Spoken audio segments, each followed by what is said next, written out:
All, I was going to begin by saying, well, this is week 5, 6, or 7 in the pandemic, and this is number so and so in the broadcast. I can't remember either of them. They're just sort of melding into one.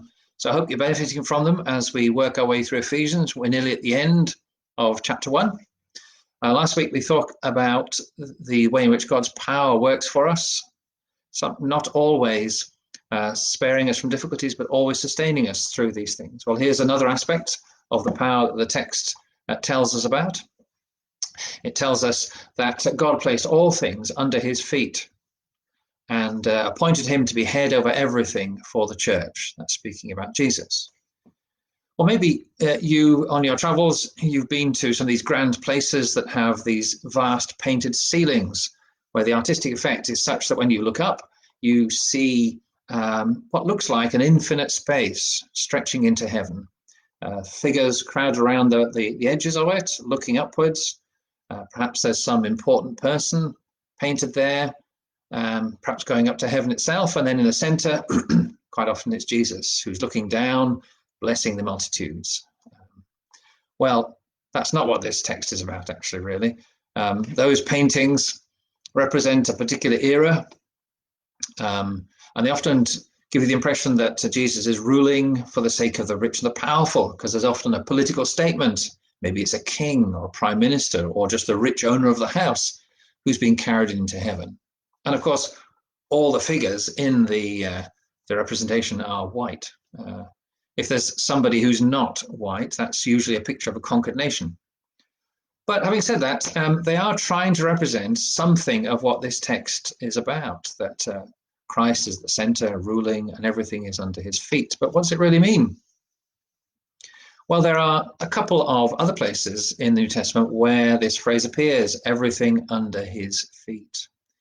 And on both occasions, they're quoting from an Old Testament psalm that speaks about mankind being made a little lower than the angels, but with everything under his feet. But yet when the New Testament comes, they interpret that and apply it to Jesus, to speak of him.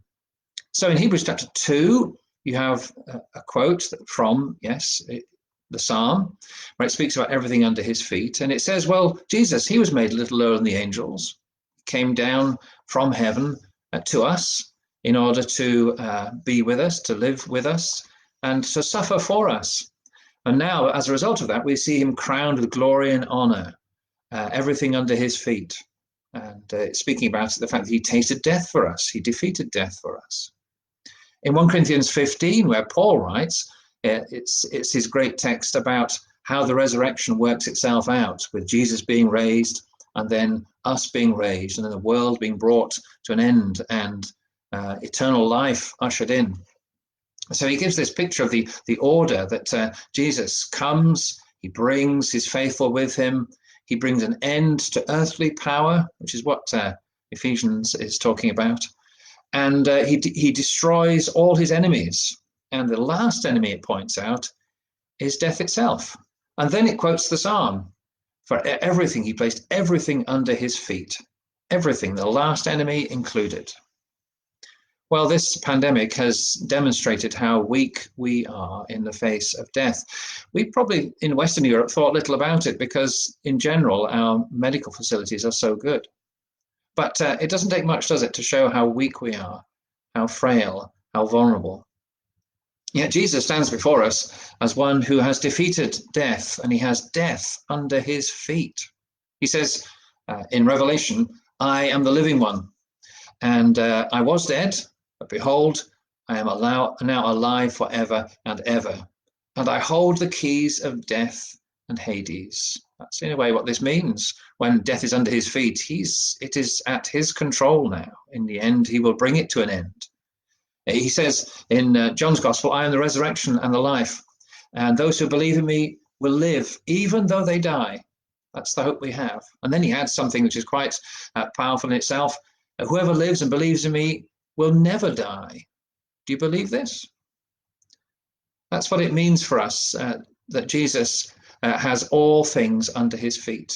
It means that we have hope, even in the face of death itself, that Jesus rules over the one thing that we cannot ultimately stop. And even when it touches us, actually, it doesn't in the end affect us because Jesus has taken away the sting. And even though we die, yet we live. And that means in actual fact, we never die. So we have hope. So take hope during this time of pandemic. You can show it almost a panic sometimes, can't you? Don't panic. Jesus holds the keys of death and Hades.